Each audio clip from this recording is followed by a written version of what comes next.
Ah, okay, so itong demonstration ng ating Moldoc Pipe Redux for Windows.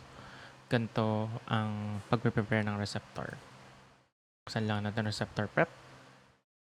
Browse. 60 okay. Okay. Check natin po kung ano tsura ng 600K. Okay. So ang ating gamot ay LBM.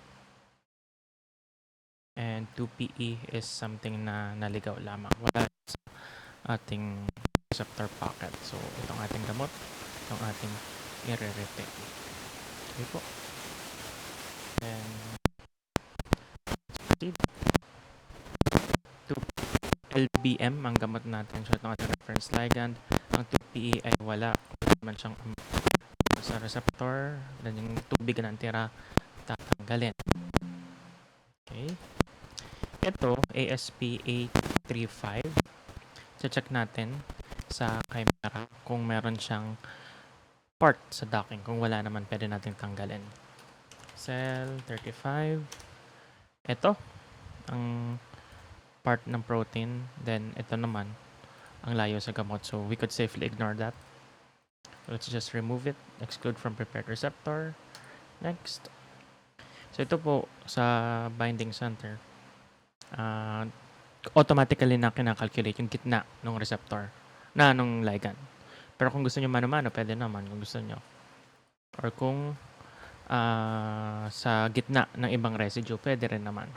Pero since kung depende ko na sa nating ligand, ito na lang. Then, backing docs, may dalawa tayong automated methods. Ito kung anong sukat nung mismong ligand, then dinadagdagan lang ng padding. Itong pangalawa is based sa literature. Multiplied lang siya sa 2.9. Depende sa radius of gyration niya. So, mas maliit. Just typically. So, ito na lang mas malaki ang gagamitin. Next. Create receptor. Yan, tapos na. Meron na. Ganun lang kadali mag-prepare ng receptor. Kung hahanapin natin siya ay nandito sa input, receptor 60OK. Receptor prepared, PDBQT. Malinis na po yan. Okay, easy.